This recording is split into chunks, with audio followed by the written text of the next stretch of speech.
Nescafé, Loyilma et Burkina Mobile vous présentent le Grand Café.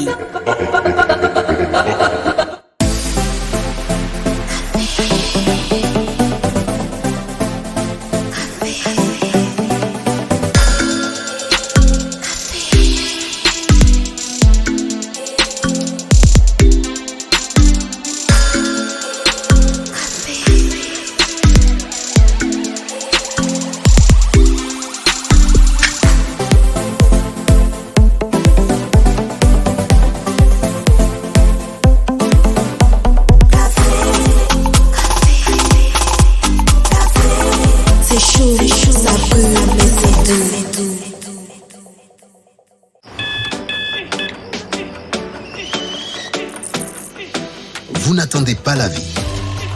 Vous allez à la rencontre de la vie. Il ne s'agit pas de savoir combien de chance vous avez. Ce qui compte, c'est ce que vous en faites. Tasse après tasse. Matinée après matinée. Commencez en force. Finissez en force. Tout commence avec un Nescafé. Capté dans les profondeurs des nappes aquifères, saine et naturellement protégée de coups bris, Yilma est une eau équilibrée en minéraux et oligo-éléments. Elle est particulièrement digeste avec une saveur unique. Yilma, source d'une vie meilleure.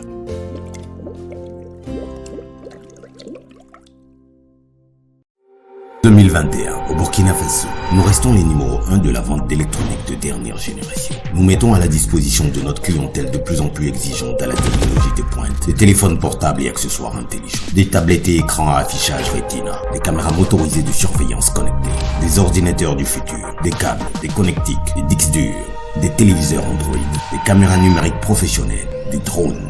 Parce qu'on n'arrête pas le progrès, nous ne saurons vous compter le futur. Nous y sommes déjà. Burkina Mobile. Burkina Mobile SRL. Communiquez en toute sécurité.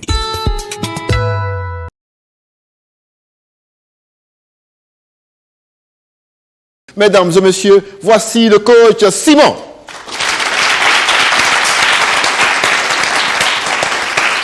Okay. Cher ami, merci d'être venu à cette émission, Le Grand Café. Et merci. Après, l'histoire dit que vous avez créé des entreprises, ça et là. Et c'est le cas aussi de votre femme. Donc, il y a le PDG, coach Simon. Il y a le PDG aussi, Madame Simon Ouedraogo. Vous supposez que l'éducation est une comédie. Pourtant, vous prétendez vouloir plus tard investir des millions dans l'éducation de vos enfants. Est-ce que finalement, l'école que vous dites être périmée, moi je crois que c'est plutôt votre discours qui est périmé. Si c'est votre conception, je suis OK. Mais si vous voulez un avis sur ma conception... Bien sûr, c'est votre avis que pour je ma veux. conception, quel portable utilisez-vous, s'il vous plaît? Un iPhone 11 Pro. Pourquoi pas un talkie-walkie? C'est celui qui est mieux adapté à mes activités. OK, mais quelles sont les leçons que on continue de donner à vos petits frères? Ce sont les mêmes que depuis l'indépendance. OK, donc vous allez juger votre question de vous-même. Il a des phrases et des expressions qu'il a mis sur la place publique. Nous, on le reprend sur ces phrases. Oui. Maintenant, si à chaque fois qu'on ressort une de ces phrases, il nous prend à l'envers, ce n'est plus une discussion. Il a dit, le col abruti, on le prend. Est-ce que quand il regarde le plateau, nous qui sommes là, qui avons un certain niveau d'études, est-ce que nous avons l'air de mecs abrutis? S'il y a des gens qui sont frustrés de leur parcours, et que quand le coach dit quelque chose en concernant l'école, le monsieur, il en fait une affaire personnelle. Il attrape ça comme ça, il dit tu m'as frustré. I'm sorry, je n'ai jamais eu l'intention de frustrer. On va donner la parole à coach Zine. Si aujourd'hui, coach Simon s'était arrêté au CM2, il n'aurait pas l'esprit d'analyse qu'il a actuellement. Il n'aurait pas l'esprit critique qu'il a actuellement. Moi, j'ai appris à lire et écrire après mon bac. C'est après mon bac que j'ai appris à lire et écrire. Moi, je suis psychologue, je suis métaphysicien. Je ne veux pas venir vous dire des choses terre à terre. Parce que quand je dis de savoir bien lire et écrire, c'est trop profond. Quand je vous dis de rentrer dans l'auto-éducation, c'est hyper coûteux. Quand je vous dis de participer à des séminaires, mais si vous me dites que si j'avais arrêté l'école en classe de CM2, je ne pourrais pas être comme ça, parler anglais, parler français. L'anglais, c'est une langue. Je dis avoir l'esprit d'analyse et l'esprit critique. Moi j'ai des professeurs, j'ai des enseignants qui n'ont pas fait CM2. Est-ce que tu comprends? Qui ont écrit des best-sellers. On va permettre mon grand-père, nos ancêtres, ils ont eu quel diplôme? Ils ont construit les pyramides avec quel diplôme? Attention. On va donner la parole à... C'était des érudits. S'il vous plaît.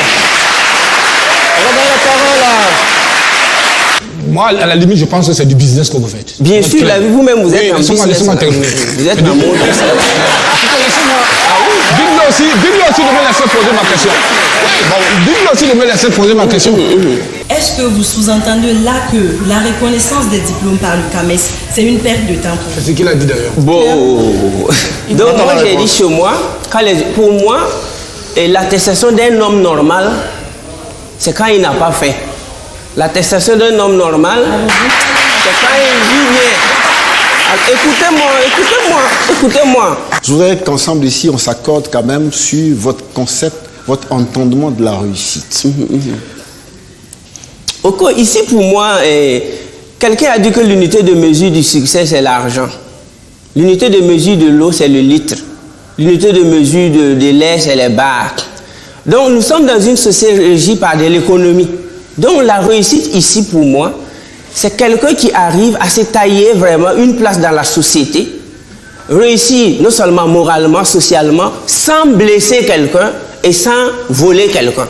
Et lorsque tu arrives à parvenir à cette liberté, je dirais mentale, spirituelle, économique, sans voler, sans vexer, pour moi, tu as réussi. Et si, j'ajoute, et si et seulement si tu as fait réussir d'autres personnes. La richesse, je vais vous envoyer lire Napoléon Hill qui a défini la richesse en 12 étapes. Et la dernière étape, c'est l'argent. La dernière étape, c'est l'argent. Les 11 autres n'ont rien à voir avec l'argent. Tu dois avoir une bonne mentalité, tu dois avoir des bonnes relations avec les gens, tu ne dois pas avoir peur, tu dois être quelqu'un qui est prêt à aider les gens. Tous ces de 1 à 11 là, Napoléon n'a jamais parlé d'argent. Maintenant, l'argent vient fermer la porte. Malheureusement, il y a des gens qui sortent pour aller chercher l'argent sans connaissance, sans leadership, sans je dirais, positivité d'esprit. Si tu n'es pas doté d'une positivité d'esprit, tu sors pour chercher l'argent. Regarde ce que tu vas faire. Donc, du coup, l'argent ne peut pas être enlevé dans les 12 disciplines du succès. Mais l'argent vient fermer la porte. Donc, voici comment je vois le succès. Le prétexte de cette discussion est parti d'Abidjan. 2 artistes burkinabés, un artiste burkinabé et une Miss du Burkina Faso, en pleine interview, ont laissé entendre des choses. Ça choquait plus d'un. Et de là est partie la réflexion de se demander est-ce que nos artistes sont coachés de la part de leur staff quand ils veulent prendre la parole en public. Mais Kania, ton ascension a été assez rapide dans le milieu de la musique burkinabé, une ascension fulgurante, ça a étonné tous les observateurs. À ton avis, qu'est-ce qui a accroché vite comme ça les gens du pays, des hommes intègres sur tes sons? Je peux dire qu'à Ouagadougou, la plupart des artistes, ils font plus de warba ou du moins tradi moderne. Donc moi, je suis venue avec un style particulier, l'afrobeat, l'afropop. Bon, je me dis peut-être c'est à cause de ça. Et la jeunesse s'est vite accrochée. Ah, d'accord. Okay. Le micro de Cynthia est très faible en tonalité et comme elle parle bas parce qu'elle chuchote parce que les belles femmes chuchotent. Tu peux attraper, c'est la même taille. Voilà. Cynthia, voilà. Celui-là, on t'entend mieux. On t'entend mieux, effectivement. La taille? Oui. Ok, c'est bon. Moi, je pense que tu es la plus belle Miss Burkina de l'histoire. Ah bon? Parce que, non, sérieux, parce que je pense que tu es humble peut-être, mais tu es la plus belle Miss Burkina. Tu ressembles à une Miss Côte d'Ivoire. Jean. Ouais, non, parce que le comité. Tu vas encore aller au Burkina? Non, elle est très jolie. Non, mais c'est bizarre, en fait, qu'on me dit ça. Oui, mais c'est vrai. Je te demande tout à l'heure si tu es né à Abidjan. Tu n'es pas né ici? Non. Après, quand on est sur un plateau et qu'on vous demande, on vous dit que vous êtes la plus belle femme du Burkina et que vous vous laissez subjuguer par cette émotion de flatterie, je pense qu'à quelque part, tout le monde n'a pas les capacités nécessaires intellectuelles de pouvoir se démarquer de cette émotion-là et pouvoir poser les arguments qui donnent une image reluisante à votre pays. Et ça, cet argument-là, je l'adresse clairement à Miss Sankara. Parce que je pense qu'à un certain moment, vous devez vous assumer. Quand vous assumez votre pays, vous assumez l'image de votre pays et même au-delà de vos contrées. Je crois que là, elle a vraiment merdé. À Coach Zine, est-ce que cette posture n'est pas la posture du chauvin qui renvoie tout au nationalisme? Non, en fait, il n'y a rien de nationaliste ici. En fait, il y a juste que, à un moment donné, quand on a conscience qu'on n'a pas le niveau, quand on a conscience qu'on n'a pas le background, on se fait entourer des gens. Elle aurait répondu tranquillement en disant que je ne suis ni la plus belle, je ne suis ni la seule, je ne suis pas ivoirien non plus parce que la beauté n'est ni géographique. La beauté n'a pas une nationalité. Non, attention, chacun prendra la parole. Exactement. La beauté n'a pas de géographie, la beauté n'a pas de nationalité, la beauté n'appartient pas à une contrée spécifique. D'accord. Et moi, je ne suis qu'une ambassadrice. Il y a des milliers et des milliers de Miss au Burkina Faso. Et ces femmes-là, je suis un peu leur porte-parole, je suis un peu celle qui les défend ici. D'accord. Oui, moi je pense que ces deux-là ont fait une prestation qui montre qu'on ne peut pas les dédouaner parce que d'abord on a une mère. On ne permet pas à n'importe qui de parler mal de notre mère. Et avant d'appartenir au monde entier, on appartient à une racine. Et quand on évoque, comme vous le dites si bien tout à l'heure, ton pays, mais il y a toute une âme qui se réveille en toi, qui doit prendre forme et qui doit te mettre dans l'offensive. Parce qu'il s'agit du Burkina Faso et ce n'est pas n'importe quel pays. Mais derrière tout cela, l'artiste lui-même a besoin d'un certain sens d'autonomie. Même s'il est millimétré et assisté jusqu'à une seconde, s'il monte, il peut dérailler. Mais donc ça veut dire qu'elle-même en tant qu'artiste et porte-étendard d'une identité culturelle qu'elle celle burkinabé, je pense qu'elles doivent travailler leur personnalité, leur charisme et faire en sorte de ne pas se laisser emporter par des éloges mal placés.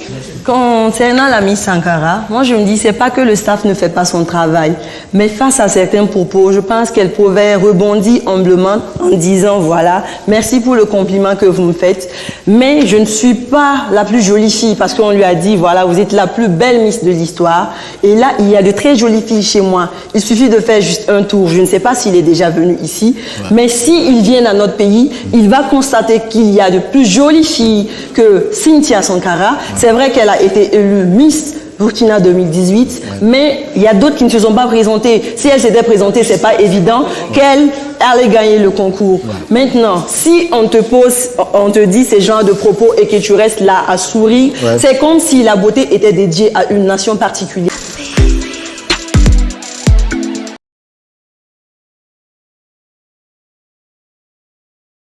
Mesdames et messieurs, voici la nouvelle rubrique. Ça s'appelle La Chambre secrète.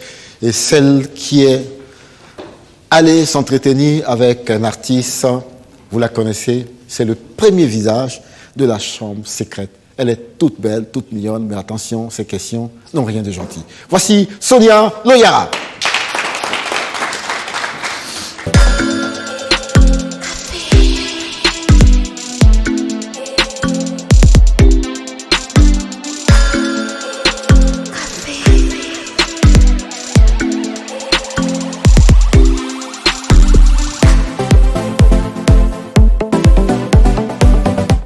Bienvenue au Grand Café. Merci, commandant. Alors, ça fait quand même 2-3 numéros où on ne t'a pas vu. Pourtant, tu as mené beaucoup d'enquêtes. Et celle dont tu viens nous parler aujourd'hui, c'est l'enquête avec... Ascoy, Sa Majesté Ascoy. Avec Ascoy. C'est un débiteur de flow dans le mouvement hip-hop. Il a produit beaucoup de sons qu'on a aimés. Et cette fois-ci, il a accepté de rentrer dans cette chambre mystérieuse et secrète. Très noire. Est-ce qu'il était franc? Ascoy était très franc. Est-ce qu'il n'était pas hésitant quelquefois? Non, pas du tout. Est-ce que les questions étaient dérangeantes? Un peu dérangeantes, oui. On va suivre tout à l'heure et on revient derrière.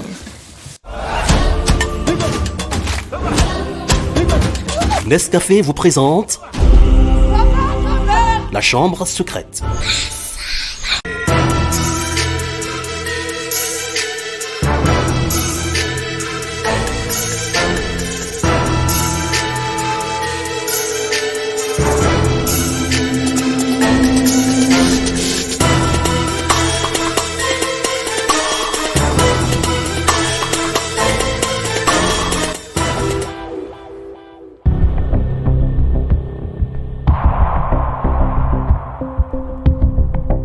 Bonjour Ascoy. Bonjour. Vous piochez la première question.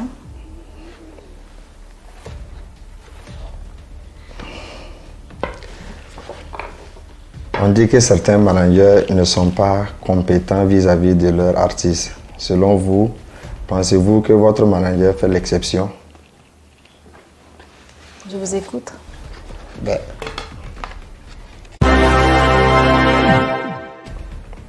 secret. Il faut savoir d'abord où on va avec son artiste aussi. Voilà, l'objectif visé et puis voilà, ne pas trop divaguer et puis rester concentré sur le boulot. Et à ce niveau, je pense que mon manager et moi, on est là depuis le début ensemble. Et on n'a pas encore raté notre objectif et je pense qu'il ne fait pas partie de ceux qui ne font pas leur boulot. Est-ce que vous êtes sûr de ce que vous dites? Ben, je suis sûr. Parce qu'il se raconte que votre manager serait plutôt occupé par son élevage de bétail que par vous. Qu'est-ce que vous en pensez? Ben, comme certains artistes aussi sont enseignants et puis ils chantent toujours.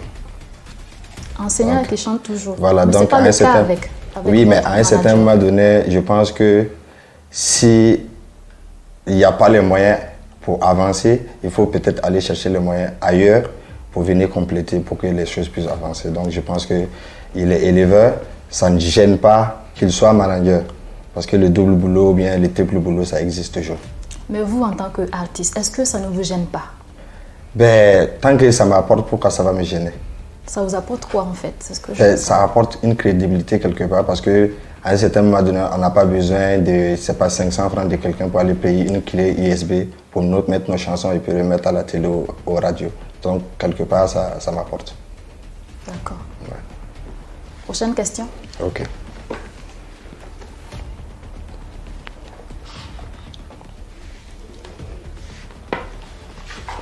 Combien Ascoy perçoit sur chaque t-shirt Yereboy vendu?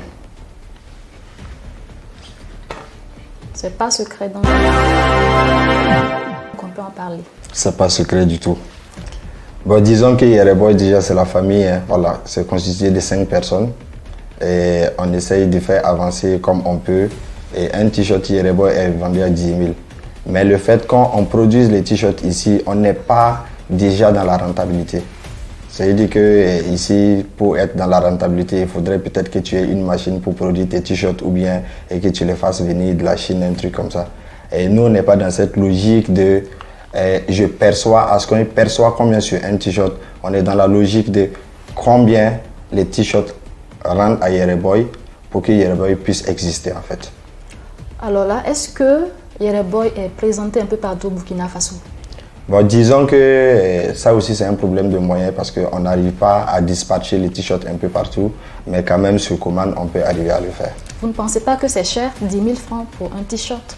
Il faut voir aussi le coût de la production, ça joue. C'est produit ici ou ailleurs? C'est produit à Ouagadougou, voilà, donc il faut d'abord regarder le coût de la production pour pouvoir envisager, voir si c'est cher ou pas. D'accord. Voilà. Okay. Ouais.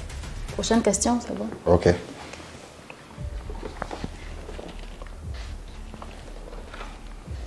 Dernière question. Ok. Dernière question. Entre Doudenji et Smarty, lequel est votre kiff? C'est secret. C'est secret. Donc on n'en parle pas. On n'en parle pas.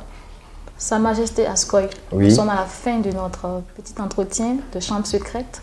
Ok. Zida ne va plus au zoo. Zida va au Canada. Thompson Kalma Fayafo. Miti, Soya Hal Canada. Zida ne va plus au zoo.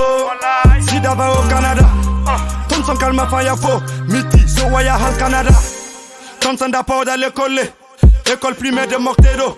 Zouga la vie, mais la yama. Sonia, on avait Ascoy. Qu'est-ce que vous avez retenu de cet entretien? Je l'ai poussé à parler en fait. Et même si je me disais que c'est parce que nos vêtements étaient assortis qu'il s'était ouvert à moi. Mais en tout cas, il s'est prêté au jeu. Et ajouté à cela, Ascoy, malgré son air méchant, Ascoy n'est pas une langue de vipère. En ce sens que il arrive même à défendre son manager qui est censé être avec lui dans les pires moments comme dans les bons moments, mais qui est plutôt occupé par son élevage en fait. Alors, donc on peut considérer aussi que vous avez poussé Ascoy à bout. Vous l'avez même presque amené à dire du mal de son manager, il n'a pas joué votre jeu. Il n'a pas mangé de ce pain. Entre questions, pardon. Donc entre questions jugées secrètes ou pas secrètes, moi j'ai bien aimé l'interview et si c'était à refaire, franchement je la referais parce que Ascoy a du contenu. Alors s'il y avait une note à donner à Ascoy sur cet entretien? 8 sur 10. 8 sur 10. Sonia, à bientôt pour une autre chambre secrète.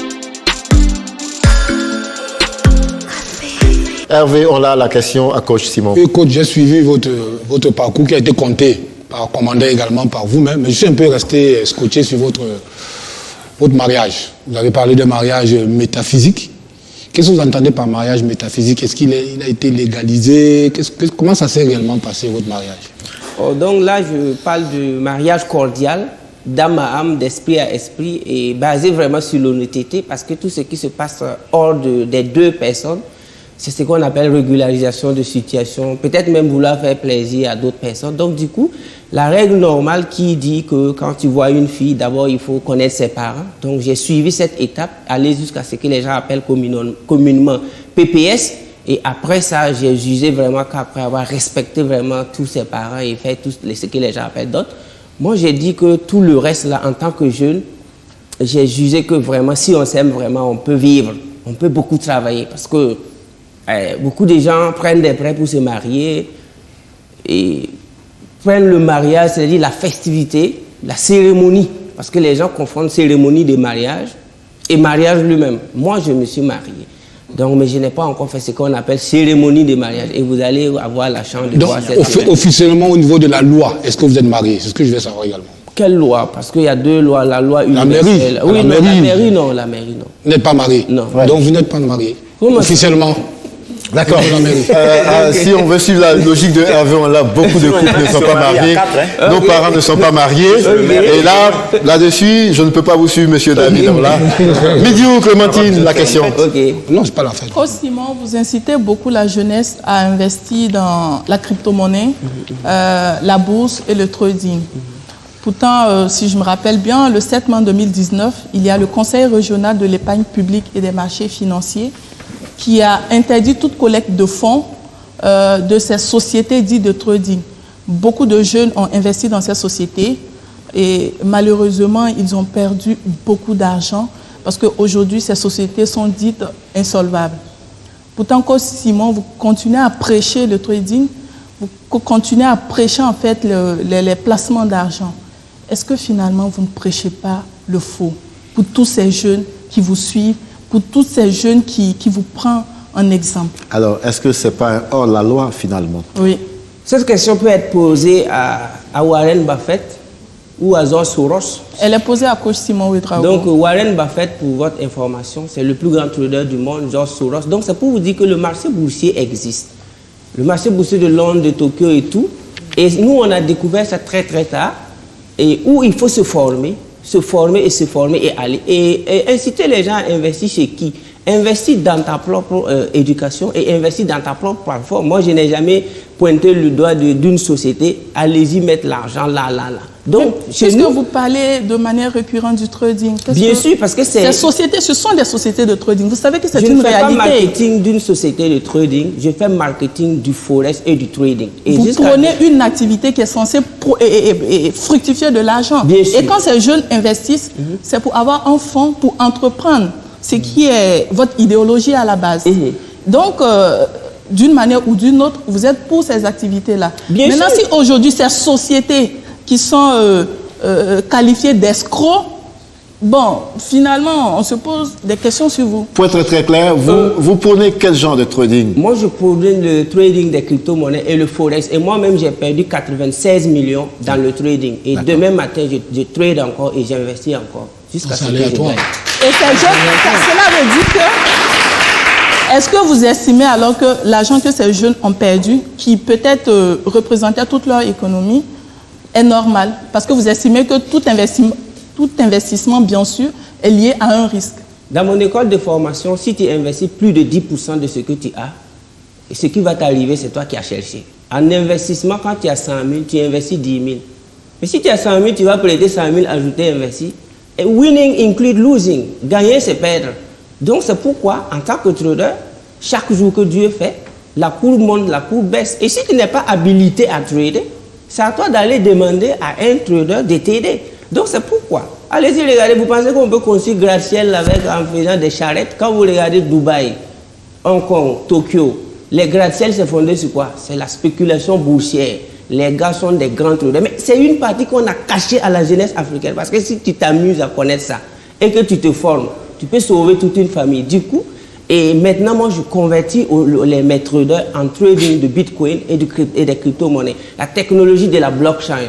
Et on a fabriqué assez de millionnaires en moins de 2 ans dans ça. Donc, d'ici là, si tu ne connais rien là-bas, va payer 300 à 400 000 et tu te formes, tu maîtrises et tu travailles avec ton propre argent. Je n'ai jamais dit aux gens, ramasse ton argent, va donner à lui là, il va multiplier pour toi. Ça, vous n'avez jamais salué cette activité-là? Salué parce que moi-même, j'ai fait des placements d'argent. Dans ces sociétés? Bien sûr. Et ça a mal tourné et on a appris. Donc finalement, vous n'êtes pas ce prophète-là? De quoi? De celui qui prône l'investissement qui est censé produire de l'argent à court terme. Moi, je ne me dis pas prophète parce que je suis entrepreneur. Et un entrepreneur qui n'est pas prêt à tomber et se relever, qui n'a qu'à aller chercher ça. En conclusion, votre théorie a bien sûr des limites. Risques. Qu'est-ce qui n'a pas de limite? Votre vie même a une limite. Merci de le reconnaître. Monsieur coach Zine, Prisca. Question à 2 volets. Ça, c'est du coach Zine. Ouais, d'accord. Vous avez affirmé qu'on ne peut pas être honnête dans la pauvreté. Pour vous, le pauvre est condamné à être malhonnête. Vous le défendez ici. Oui, jusqu'à présent. Et vous pensez que c'est un enseignement qu'on peut passer à des jeunes. Bien sûr. Qui, même dans leur pauvreté, sont honnêtes et veulent gravir des échelons. Exemple d'un pauvre honnête, monsieur. Je donne juste ça. Je donne juste ça et on va à autre chose. Vous pensez que tous les pauvres sont attendez, posez la question, on attend des réponses. Voilà.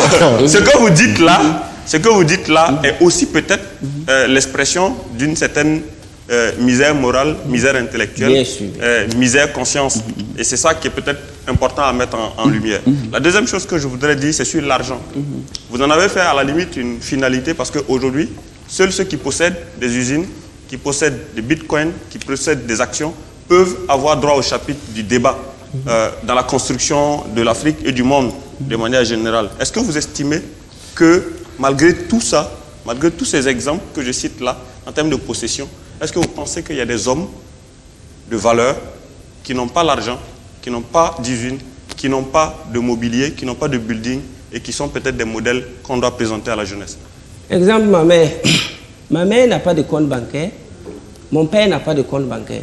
Maintenant, ceux qui ont le misunderstanding, la mauvaise définition de la pauvreté, qui pensent que quelqu'un qui est pauvre, c'est quelqu'un qui n'a pas de compte bancaire.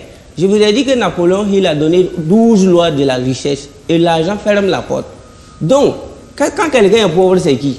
Il est ignorant, il est méchant, il n'apprend pas, il ne veut pas avancer. Et le mot pauvre, c'est le mot qu'on a emballé pour caresser ceux qui n'entreprennent pas. C'est-à-dire quand on dit tu es pauvre, en réalité, on t'a insulté d'une injure très très lourde.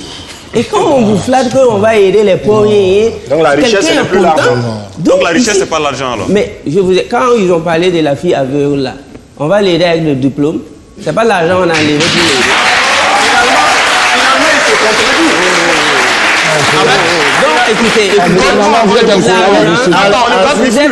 quand on vous donne la possibilité de vous exprimer, vous voyez que la contradiction. Il y a beaucoup d'incohérences. Mais c'est pas bien grave. Ça permet quand même d'avoir un avis de vous assumé et qui permet à chaque téléspectateur et à chaque personne de savoir peut-être aussi jusqu'où il y a une contradiction interne inhérente à votre discours. Donc ici, moi personnellement, j'ai été témoin oculaire de la mort de plusieurs personnes. J'ai même participé à enterrer ma cousine de 19 ans qui est décédée avec sa grossesse.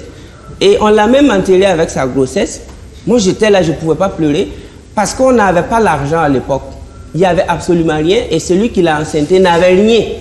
Et quand elle est morte, on demandait même 50 000 francs pour faire une opération. Dans toute notre famille, il n'y avait personne. Allez-y, moi je visite des hôpitaux chaque jour. J'ai dit chaque jour, chaque mois. Je fais des dons dans des hôpitaux, je préfère fermer ma bouche pour ça. Mais si tu vas voir dans les hôpitaux, c'est qu'est-ce qui manque? Qui n'est pas diplômé? Qui n'a pas tout ce que vous racontez? Mais qu'est-ce qui fait que les enfants meurent sous nos yeux? C'est pas le diplôme qui rend riche. Mais allez-y, sauver les enfants dans les hôpitaux, c'est pas des papiers. Donc du coup, ceux qui essaient de dire que l'argent a fait ceci, l'argent a fait cela, ne cherchez pas que Dieu vous permette vraiment de ne pas en avoir. Quant à nous, on en a besoin jusqu'à demain matin. On en a besoin pour aider. Tant que l'argent n'est pas important. Alors, s'il vous plaît, nous on a besoin. On va fermer la porte de cette discussion avec. On va fermer la porte de cette discussion avec Imhotep. Avec Imhotep. Alors, que Dieu bloque. Moi, c'est juste un petit commentaire. Est-ce que, par exemple, l'enfant du pauvre, moi, par exemple, j'ai une trajectoire sociale où mes parents, ils n'ont pas des moyens assez solides. Est-ce que tous ces enfants, ces millions que nous sommes, pour la généralité d'Africains, de Sud-Américains et tout le reste, nous devons démissionner de l'idée, par exemple, de devenir chirurgien, ce qui exige de nous un parcours endurant de plusieurs années.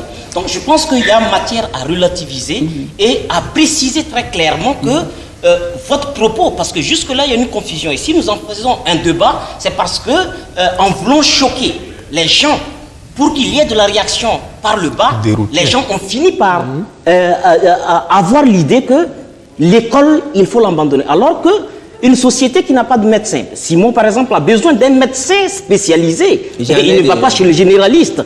Et ça veut dire qu'elle demeure quelque chose d'utile, mais à des proportions, on ne peut pas envoyer tout le monde. Il y a une récurrence que vous faites. Hein? Toutes vos références, elles sont anglo-saxonnes. Toutes vos références, elles sont hors du continent. Alors que vous êtes quelqu'un d'assez bien instruit, vous évoquez même l'égyptologie, mais légèrement. Est-ce que vous n'entretenez pas, par le fait, par exemple, en parlant, vous laissez glisser une expression en anglais, on peut pas finir combien de fois vous les avez mises.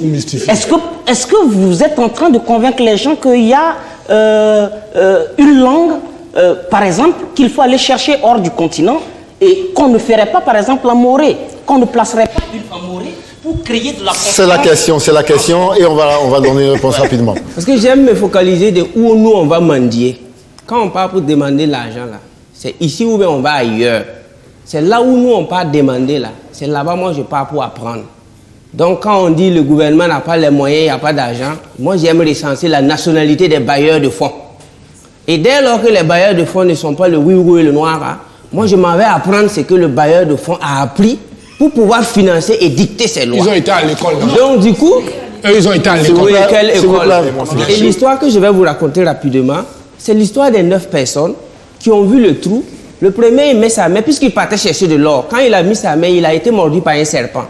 Il dit au 8e de mettre, jusqu'à ce que le serpent a mordu 8 personnes. Et le dernier, ayant vu le premier saigner, a refusé de mettre sa main dans le trou. Et qu'est-ce qu'ils ont fait? Les 8 autres voulaient le forcer coûte que coûte pour qu'il mette sa main dans le trou. Et qu'est-ce qu'il a fait? Il a fui. Moi, je suis dans ce cas. Je suis dans le cas où il y a des gens qui ont mis leurs mains dans le trou, le serpent les a mordus. Il va trimballer toute cette jeunesse-là à faire les longues études et devoir des 15 000 à des lagues qui ne sont pas allés à l'école. Moi, j'ai dit à mes petits frères, si vous voulez vraiment vous en sortir, entreprenez très très vite. Parce que Alors, avec coach, il y a des jeunes qui sont venus participer à cette émission, des jeunes avec lesquels vous discutez tous les jours et qui entendent votre discours et qui sont un peu dans l'esprit de ce que vous prenez.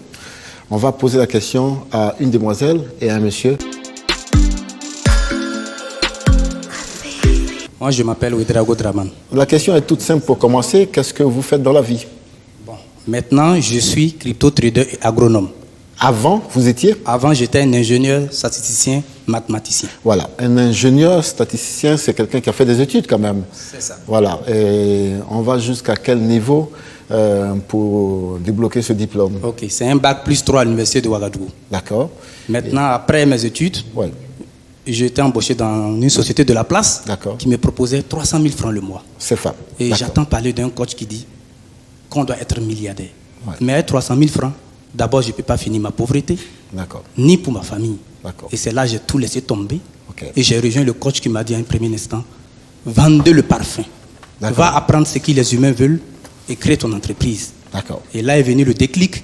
Et quand je vendais, mes amis me croisaient et me disaient, qu'est-ce que tu fais? Je dis, je suis en train d'apprendre la vie. Parce qu'à l'école, je n'ai pas appris la vie. Et vous avez passé combien de temps à écouter et aller dans cet enseignement du coach Simon? J'ai fait 1 an dans le centre de coach. D'accord. En ce moment, on peut dire quoi vous concernant en termes de résultats?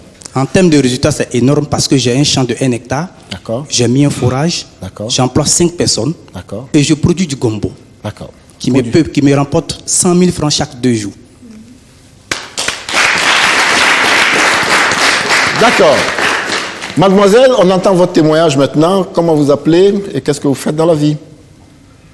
Ok. Je réponds au nom de Faye Sohna. Oui. Je suis originaire du Sénégal. D'accord. Je suis une étudiante à l'Institut africain de management IAM. D'accord. Et lorsque en 2019, j'étais sur le point d'aller faire mon stage à l'UEMOA, Oui.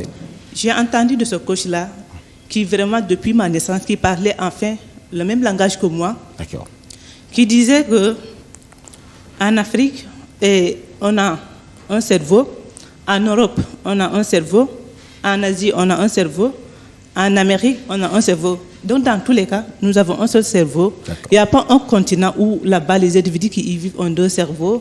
Donc, pourquoi pas ne pas utiliser ce cerveau pour créer des richesses en Afrique? J'ai dit, waouh. D'accord. Et vous êtes lancé dans quoi? Actuellement, je suis entrepreneur en e-commerce. D'accord.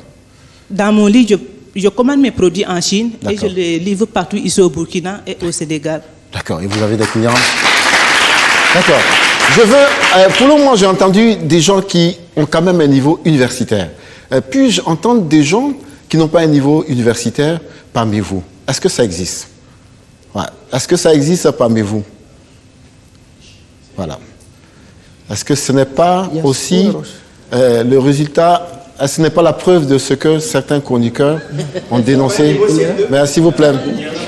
Yana, qui veut témoigner? D'accord, monsieur, donnez-lui le micro, s'il vous plaît. Monsieur, bonjour et bienvenue au Grand Café. Merci. Voilà, est-ce qu'on peut vous présenter? Ok, mon nom c'est Rock Yaluego. D'accord, vous avez quel niveau? Bah, il n'y a pas un niveau CP. D'accord.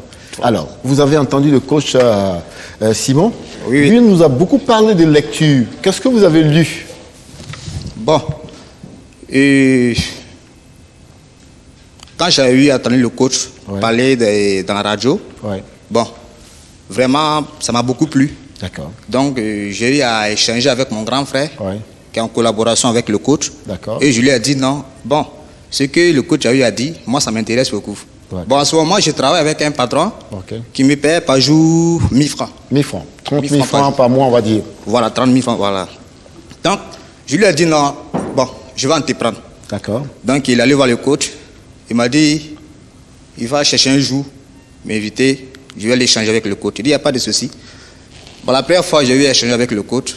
Bon, quand je suis reparti à la maison net, j'ai appelé mon patron dit que je laisse le travail. D'accord. Il m'a dit pourquoi aller chercher à savoir. Il dit non, c'est bon, il dit, je ne veux plus. Donc, quand je suis venu le centre de coach, sur mon Drago, bon, je marchais à pied. D'accord. Quand je suis venu net, les livres à lire, je lis convaincre la moins de 2 minutes d'abord, juste pour échanger. Et face à un client, pour ne pas prendre trop de temps, convaincre le moins de 2 minutes, ça m'a beaucoup aidé. Après, j'ai lu réfléchir, devenir riche, Robert Kiyosaki. D'accord. Donc, une fois que j'ai décidé d'entreprendre, je n'ai même pas tapé 6 mois comme cela. D'accord. J'ai payé ma propre moto. Et à 750 000. Original. Voilà. Faut préciser. D'accord. Voilà, donc ça me fait 1 an comme cela. Je viens de payer un terrain de 300 mètres carrés. Ils sont en construction. D'accord. Et bientôt, je vais passer à 4 pieds. D'accord. C'était juste pour se faire une idée. Mais coach, quand on entend ces jeunes, c'est beau, c'est joli, mais en même temps, faire des études n'est pas incompatible. Et ça peut même être bénéfique pour ceux qui veulent entreprendre. Il n'y a pas une opposition aussi. Non, c'est pourquoi chez moi, c'est les études. Mais quelles études? Voilà. Donc chez moi, je vous ai bien dit que tu dois lire, tu dois entreprendre, tu dois suivre des séminaires. Et mes étudiants suivent des séminaires de $2000. Celui qui est garçon, il n'a qu'à venir à Amrish, Et puis on va lui donner les séminaires de $2000 la semaine. Moi, ma formation, c'est 6 400 000 pour 7 jours, en raison de 6 heures par jour. 6 400 000, 7 jours, si tu veux que je te forme. Et si tu viens dans mon bureau, 15 minutes, c'est 25 000 francs. Si tu rentres dans mon bureau, tu vas voir l'horloge là. Tu rentres, je déclenche, 15 minutes, c'est 25 000. C'est pour vous dire que les enfants que nous sommes en train de former, il est fou, les enfants que nous sommes en train de former, je peux vous dire, les autres là, si vous voulez, allez-y jusqu'au Master 58. Et on va voir ce qui va se passer ici. Parce qu'on nous a pris en pièces éducationnelles. Et donc, chez moi, on lit, on se forme et on entreprend. On a d'abord le coach, pardon, je vous fais la confusion entre le coach Zine, qui est mon coach à moi. Voilà, lui, je l'écoute beaucoup. Vous, je commence à entendre des choses que vous dites. Parce qu'il y a de belles choses à piocher dedans. Voilà, parce que la vie aussi est ainsi faite. L'homme a son côté lumière et son côté ombre. Et vous avez un côté lumière qui m'intéresse beaucoup aussi. Pour le reste, c'est chacun qui voit. Je voudrais demander qu'on amène cette table ici, mais avant, un coup de fraîcheur. Cela, c'est un coup de cœur parce qu'avec eux, on ne sait pas forcément manier l'argent, mais on sait manier les mots.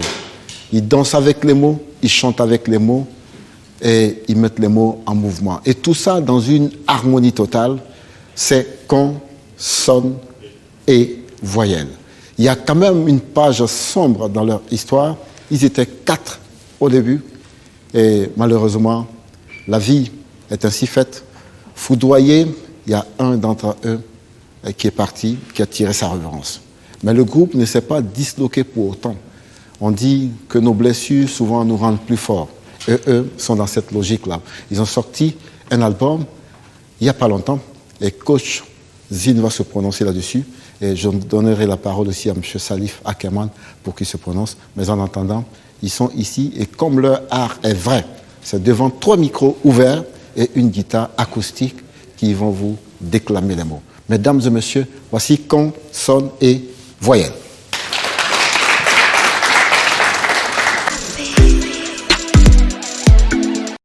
Nous, on ne parle pas. On écoute. On écoute tous ces promoteurs de spectacles qui nous promettent des prestations à la sauvette, histoire de mieux nous faire connaître. Mais tout ça, nous, on ne parle pas. On écoute. Nous, on ne parle pas. On écoute. On écoute souvent certains qui arrivent en catastrophe dans les coulisses. Bon, écoutez, on va rapidement programmer les slammers, ensuite les artistes. Mais tout ça, nous, on ne parle pas. On écoute. Nous, on ne parle pas. On écoute. On voit des gens nous accoster comme ça après une scène. Consonne et voyelle, waouh les gars, c'est bien, hein? Nous, on dit merci. Et tout de suite après, mais à part l'art, vous faites quoi dans la vie? À cette question, nous, on sourit parce que nous, on ne parle pas. On écoute. Et il y a un mec qui veut être artiste avec nous. Bonsoir, le café. Tu dis que tu veux être artiste. Voir ton nom en tête d'affiche, mais en attendant de mettre en lumière tout ce talent caché. Pour le moment, tu ne vaux pas plus cher qu'un bout de talon cassé. Alors ici et là, tu grignotes quelques scènes. Pour ça, tu vendrais même ton âme au diable et devenir le griot attitré de chaque mécène qui saura bien se montrer charitable. Tu dis que tu veux être artiste, que tu n'as pas peur de cette vie à risque. Ouais, tu le sais. Le public qui aujourd'hui t'applaudit, c'est le même qui ne cesse de liker, de mettre des smileys quand la presse en ligne t'aplatit. Mais toi, tu te balades dans le quartier, une guitare désencordée à bandoulière. Les enfants t'appellent Bob Marley et toi, t'en es tout fier. Toi, t'en es tout fier. Rastaman vibration, Rastaman vibration, Rastaman vibration, Rastaman vibration, yeah, I and I vibration, I and I vibration, I and I vibration, I and I vibration, yeah. Après la sortie de ton album, tu te voyais une vie de star, mais t'es toujours en colocation avec les moustiques et les cafards. Et tout ce qu'on retient de ton art, c'est un look bizarre, de fausses allures de star et tout le bazar. Tout ça pour un seul titre à succès. D'ailleurs, tu le sais, c'est le studio qui t'a fait buzz, bling bling. On t'a assez vu, ton concert live est toujours attendu. Tu dis que tu veux être artiste. en le chantant bien haut, que l'avenir appartient à ceux qui se lèvent tôt.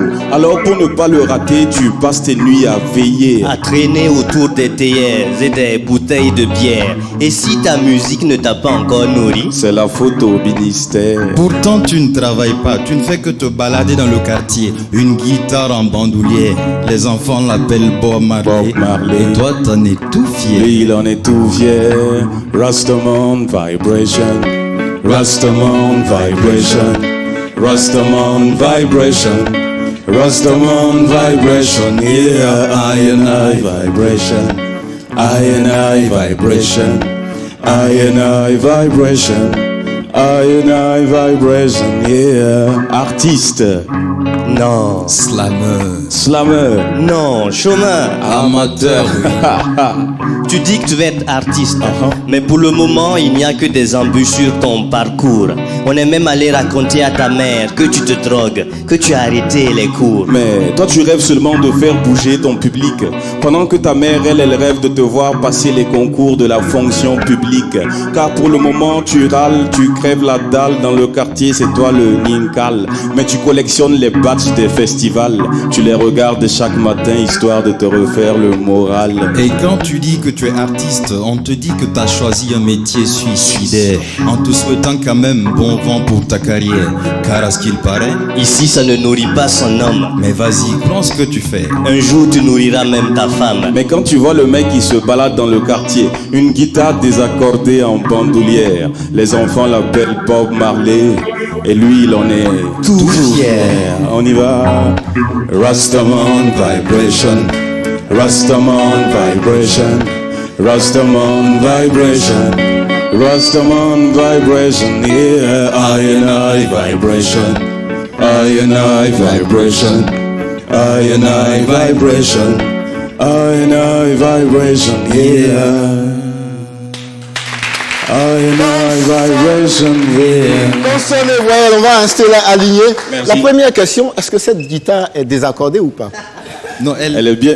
Elle est bien accordée. Heureusement. Elle est bien accordée, c'est la guitare Élysée. La question qu'on pose à tout le monde, qu'on vous a posée, et vous le dites dans la chanson, après la musique, vous faites quoi, les amis? Faut être sérieux, là pour de vrai, cher ami.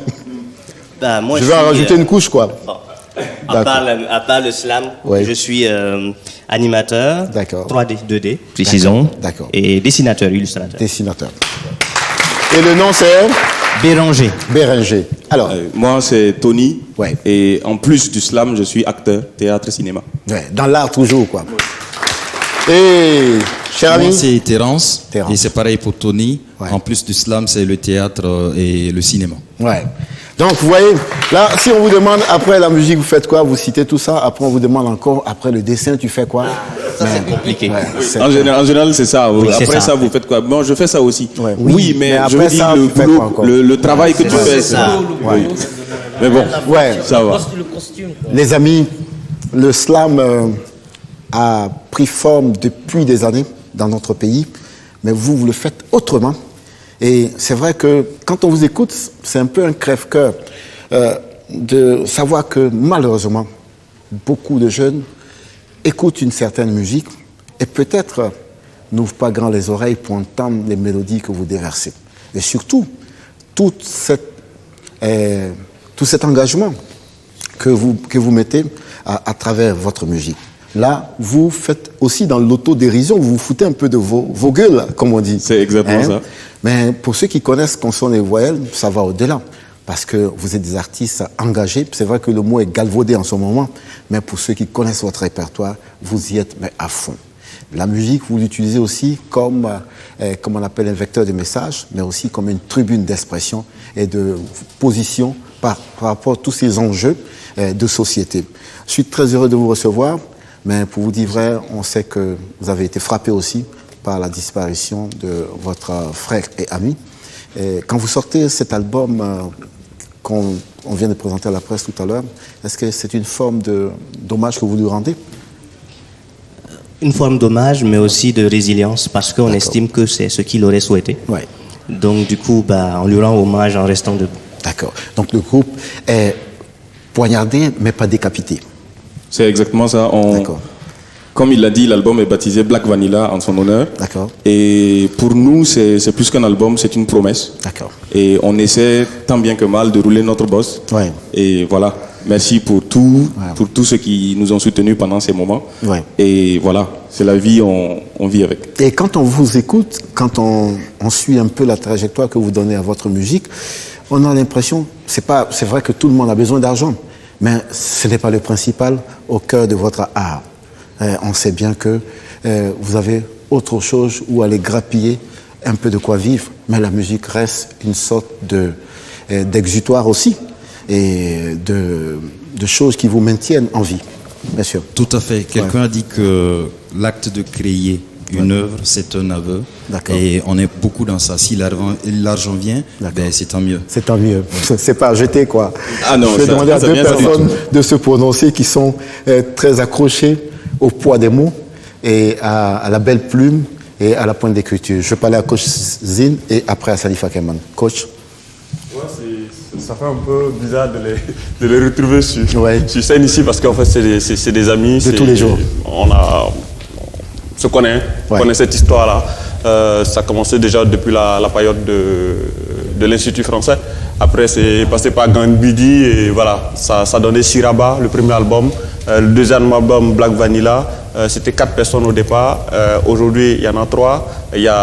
En fait, ce qui est bien avec le slam de ces jeunes garçons consonnes et voyelles, c'est qu'il y a une grosse équipe derrière qui s'appelle La Dernière Trompette.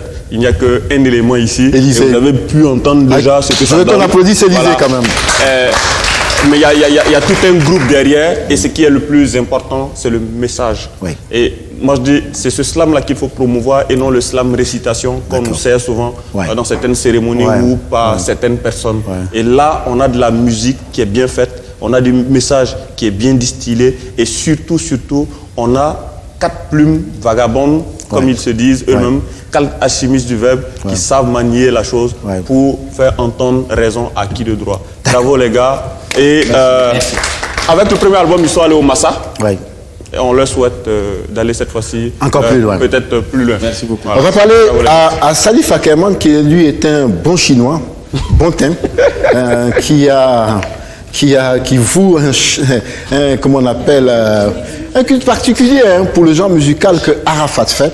Et un culte à M. Arafat, Didier Arafat, Feu Arafat, mais aussi, je le connais pour parler sérieux, qui sait entendre ces choses-là et comme on appelle, regarder ce qu'il y a comme travail fait avec beaucoup de rigueur. Salif Akeman, consonne des voyelles, évidemment, tu connais. Absolument. Je suis polyvalent en matière de goût. Je peux vous surprendre à tout moment. Eux, c'est un peu particulier. Koussine a dit beaucoup de choses, mais ce qu'il n'a pas dit, c'est que le slam, de façon générale, se pratique en solo. Vous entendrez parler de groupes de rap, de groupes de reggae, de groupes de jazz, mais rarement de groupes de slam. Eux, il faut un groupe de slam. Chaque 3 ou 4 personnalités, 3 ou 4 plumes qui doivent s'accorder, faire corps et donner quelque chose de cohérent et de vivant. Et ça, c'est magique. Tout le monde ne peut pas le faire. Et être en face, parce que quand ils sont en prestation, vous avez l'impression que c'est une seule personne. Alors que c'est une chaîne, chacun avec sa magie, sa lumière. Et ça, c'est quelque chose, moi, qui me touche particulièrement. Et quand vous les écoutez, ils ont l'air pas très sérieux. Mais quand vous prenez les mots, ça a du sens, ça a du fond. Et derrière, ils habillent ça avec de la musique qui est agréable à entendre. Pas comme le slam récitation que tout le monde veut faire. Vous écoutez 10 slams. Attention, il y a beaucoup de gens qui vous écoutent. Il y a beaucoup de gens qui vous écoutent. On va applaudir. Salut Fakeman. Les amis, sincèrement, tout ce que je vous souhaite, qu'on vous sollicite vraiment, pas pour remplir les cases des conducteurs, des spectacles, mais qu'on vous invite vraiment, parce que vous méritez que beaucoup de jeunes vous écoutent et entendent le message que vous distillez à travers votre musique. C'est vraiment tout le mal que je vous souhaite. Et encore une fois, nous avons été honorés de vous amener ici au Grand Café. Et merci encore. Merci et à très bientôt. Merci pour l'invitation. Merci. Café déjà très bouillant et pour donner un coup de fraîcheur à notre plateau, nous allons ouvrir la page avec une rubrique qui s'appelle « Nous sommes une famille » et vous reconnaissez ces deux dames pleine de joie, mais aussi pleine d'empathie quand il s'agit de venir à la rescousse des gens qui demandent un peu de secours. Mesdames et messieurs, voici Sana, voici Sandra.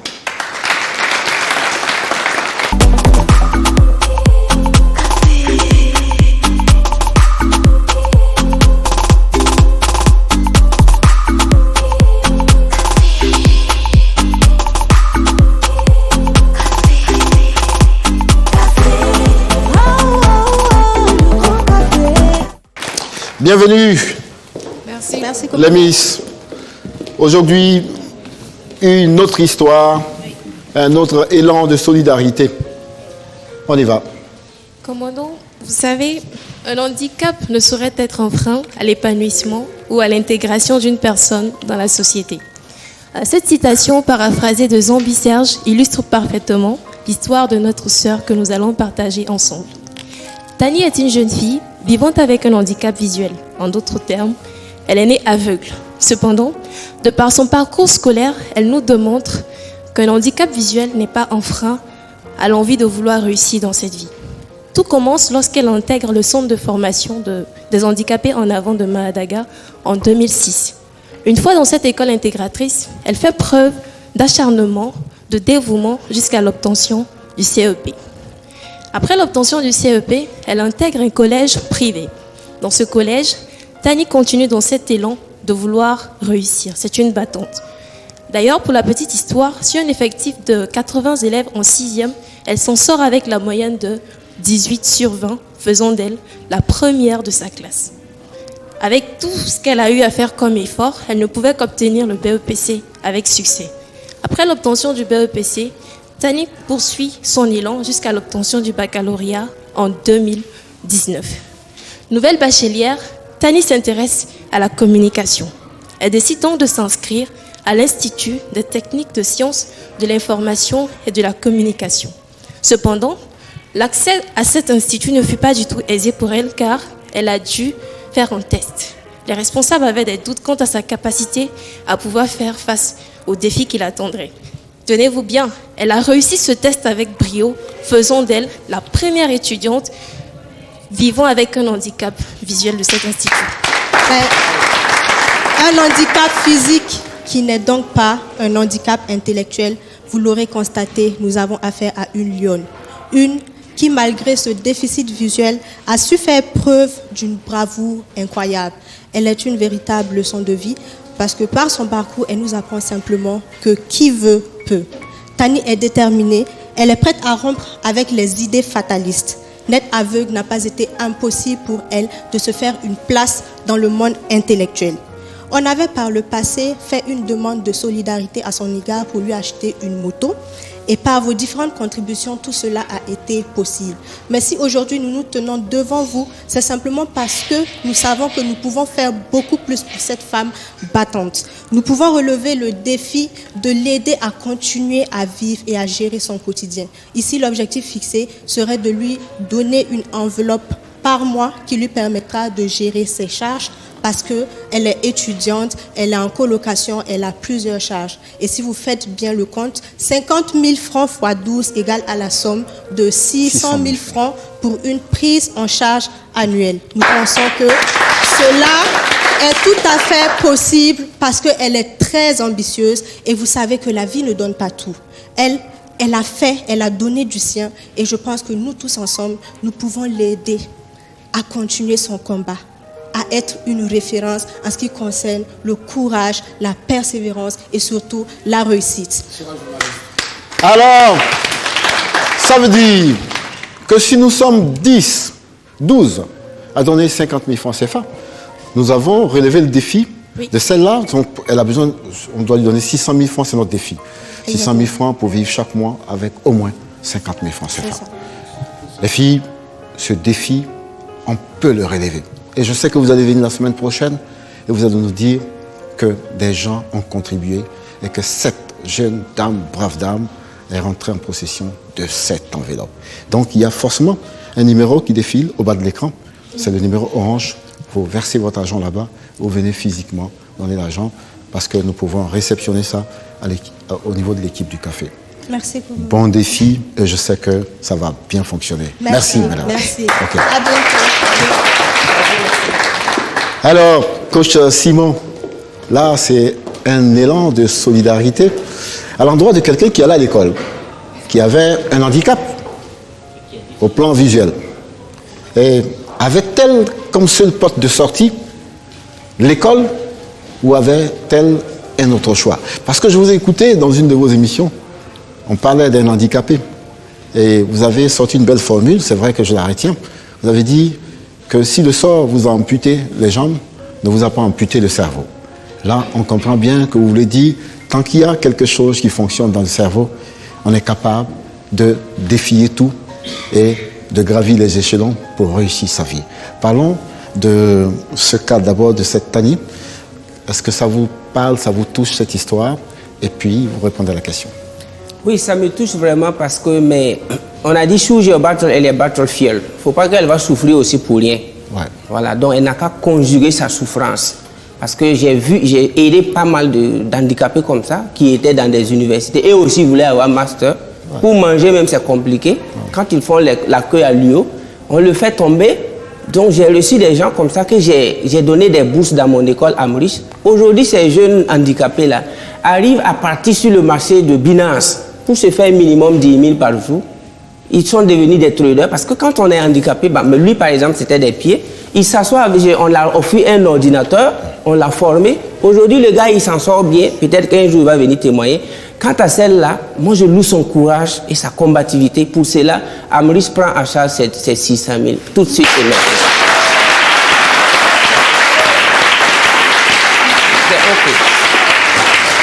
Et voilà, donc, on va arrêter de défiler les numéros, c'est bon. D'accord. Donc,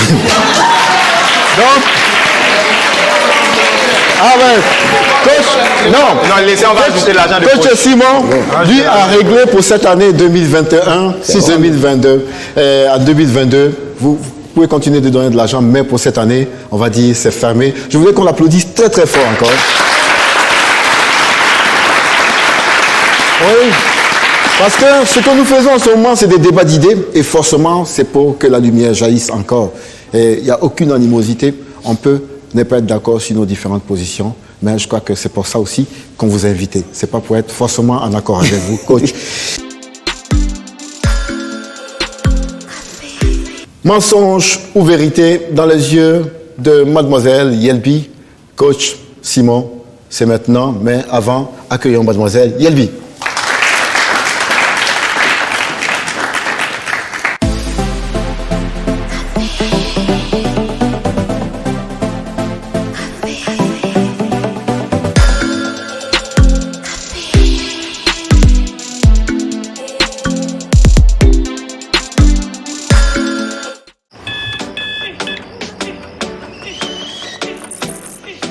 Vous n'attendez pas la vie.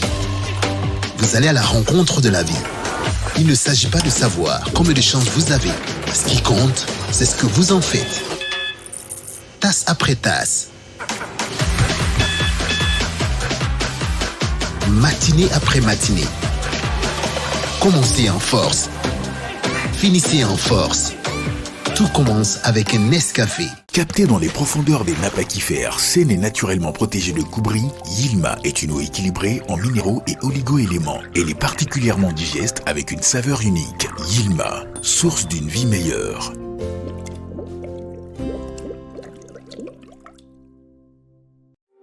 En 2021, au Burkina Faso, nous restons les numéros 1 de la vente d'électronique de dernière génération. Nous mettons à la disposition de notre clientèle de plus en plus exigeante à la technologie de pointe, des téléphones portables et accessoires intelligents, des tablettes et écrans à affichage Retina, des caméras motorisées de surveillance connectée, des ordinateurs du futur, des câbles, des connectiques, des disques durs, des téléviseurs Android, des caméras numériques professionnelles, des drones. Parce qu'on n'arrête pas le progrès, nous ne saurons vous compter le futur. Nous y sommes déjà. Burkina Mobile. Burkina Mobile SRL. Communiquez en toute sécurité. Invitation maintenant à coach Simon.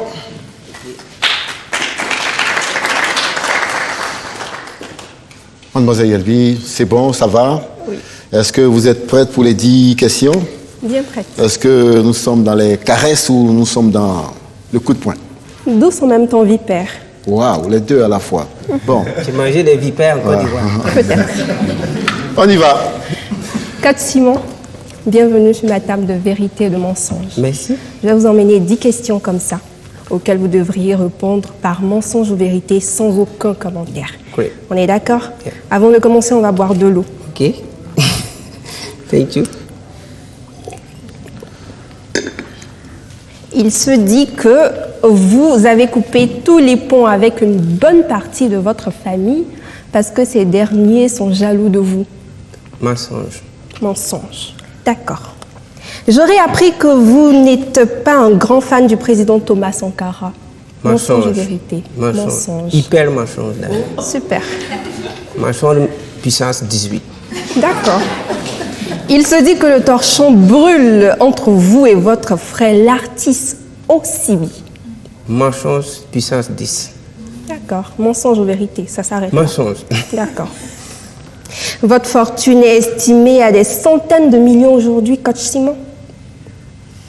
Mensonge ou vérité? Vérité. Vérité. D'accord. Vous auriez affirmé que le révérend Makosso est un grand charlatan et utiliserait la religion pour escroquer ses fidèles burkinabés. Hyper mensonge. Hyper mensonge. On s'arrête à mensonge. Mensonge. D'accord. Il se dit que vous ne croyez pas en Dieu. Mensonge. Vous êtes athée alors? Mensonge. D'accord.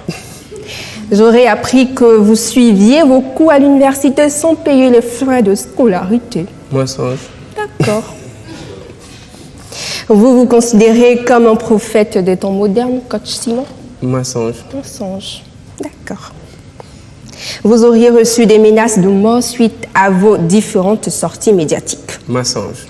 Mensonge. D'accord. Vous auriez des ambitions politiques, Coach Simon? Mensonge. Mensonge.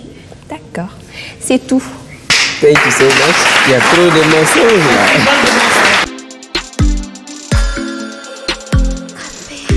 Après cet exercice de mensonge ou vérité, Coach Simon, dites-nous, vous êtes venu à cette émission, le Grand Café, et qu'est-ce que vous avez retenu dans cette émission?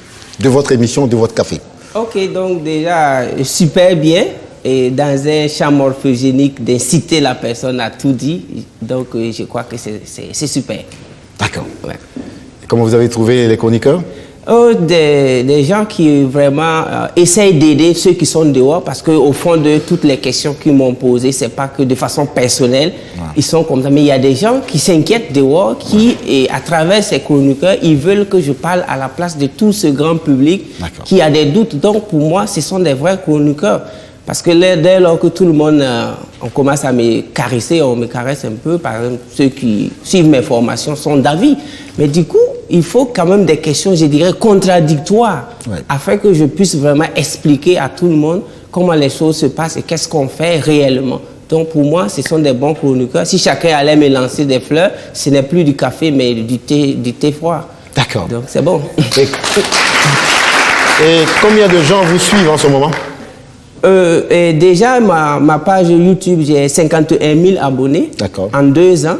Ma page Telegram, j'ai 52 000 abonnés en 1 an. Et ma page Facebook, j'ai 61 000 abonnés en 3 ans. Et Twitter également. Donc, je peux estimer ceux qui me suivent déjà, si vous faites la sommation, j'ai les millions de vues également sur ma page YouTube. Ça se voit. Voici les gens qui vont vous donner les notes maintenant. Venez. Tous ensemble, rapidement, on va parler au coach Zim. Un café qui a failli cramer, mais voilà, nous retombons, nous retombons sur les pieds et on va poser la question à mademoiselle, qu'est-ce qu'elle a retenu du café de coach Simon? D'abord, je vais me permettre d'apprécier la belle tenue en faso d'Afani que vous portez, c'est vraiment beau. Merci. Et je suis Zongo Reine Stéphanie, étudiante en 2e année en sciences économiques de gestion. Et j'ai vraiment été impressionnée par l'énergie et la certitude avec lesquelles vous avez répondu aux questions. Aussi par votre parcours qui laisse voir que vous êtes un homme courageux, quelqu'un qui ose. Et aussi votre présence m'a permis, j'ai beaucoup appris de vos dires sur l'entrepreneuriat, même si je ne suis pas d'avis que l'école est une perte de temps. Et en gros, je vous donne la note de 8. Thank you so much. Merci. Mademoiselle, c'est à vous, coach Céla. Bonsoir, coach. Bonsoir. Moi, c'est Somé Leslie. Je suis étudiante à Amrich. J'ai beaucoup aimé votre franchise à répondre à toutes les questions. Donc, vu l'émotion dans la salle, je vous ai donné la note de 9. La note de 9. Voilà, vous êtes dans l'école du coach Simon. Voilà, donc c'est le berger qui parle à la bergère. Ou le contraire. On va passer la parole à notre ami. Oui, allez-y. Bonsoir coach. Bonsoir. Moi je m'appelle Jocelyn Kafando. Je suis étudiant en droit à l'université Thomas Sankara et parallèlement je suis formateur en anglais. D'accord. Alors j'ai apprécié votre café, mais je n'étais pas tout à fait d'accord avec vous parce que vous ne proposez aucune solution pour améliorer le système éducatif, le système scolaire du moins. Et ce que je demanderais, c'est que vous proposiez plus de solutions. Alors pour cela, je vous ai donné la note de... La note de 8. La note de 8. Merci. Monsieur, à vous. Ok, c'est Ouedrago Draman, étudiant à Amrich. Bon, pour le café, c'était bien, mais un peu de parole au niveau des chroniqueurs. Ils n'ont pas posé de vraies questions qui peuvent permettre aux gens d'être riches. Ils ont juste attaqué. Il fallait qu'un parmi eux ose demander un secret ou bien qu'est-ce qu'il faut pour quelqu'un qui veut continuer pour être riche. Il peut avoir des secrets. Mais pour ça, bon, ça n'a pas été. Mais moi, je donne la note de 9 sur 10. 9 sur 10. Coach, qu'est-ce que coach n'a pas dit ici qu'il aimerait dire en 1 minute? Ok, en 1 minute, ce que j'aimerais dire, c'est que nous sommes dans une nouvelle génération et je demande à tout le monde d'aimer ce qu'ils font. Sans la passion, vous ne pourrez jamais devenir riche. C'est pas possible. Et en plus, tant que tu ne vas pas monnayer ce que tu fais, c'est la pauvreté qui t'attend. Peu importe qui tu es, que tu sois médecin, docteur, il faut traduire tout ce que tu fais en business pour ne pas finir frustré. Et dans la loyauté et surtout la compassion. Sans compassion, si tu regardes la société vraiment dans ce désespoir et si tu ne fais rien, honnêtement dit, l'univers ne peut jamais t'accompagner. L'univers ne peut jamais aider quelqu'un qui n'a pas pitié de tous ceux qui n'ont pas son niveau. Donc voici ce que je voulais vraiment dire et demander à la jeunesse de bosser et de ne jamais s'inspirer sur quelqu'un qui a raté sa vie. Mesdames et messieurs, c'est sur ces mots de coach Zine, coach Simon. Voici votre collègue. Hein? Coach Simon, à ne pas confondre avec coach Zine. Mesdames et messieurs, vraiment, ce café est un peu ce café qu'on aime avoir ici tout le temps. Ouais, plein de chaleur, de contradiction. Et ça a failli tourner vers un autre café qui nous laisse de mauvais souvenirs. Mais voilà, nous y sommes. À bientôt, dimanche prochain, un autre invité, un autre café.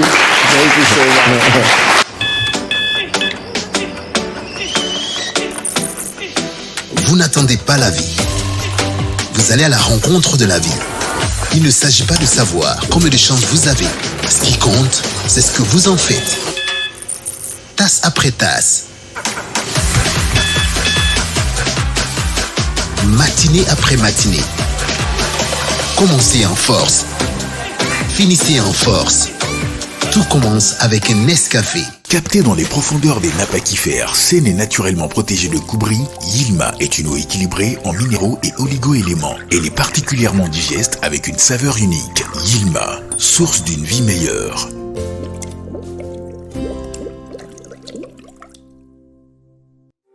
En 2021, au Burkina Faso, nous restons les numéros 1 de la vente d'électronique de dernière génération. Nous mettons à la disposition de notre clientèle de plus en plus exigeante à la technologie de pointe, des téléphones portables et accessoires intelligents, des tablettes et écrans à affichage Retina, des caméras motorisées de surveillance connectées, des ordinateurs du futur, des câbles, des connectiques, des disques durs, des téléviseurs Android, des caméras numériques professionnelles, des drones. Parce qu'on n'arrête pas le progrès, nous ne saurons vous compter le futur. Nous y sommes déjà. Burkina Mobile. Apatar Makantari. Burkina Mobile SRL. Communiquez en toute sécurité.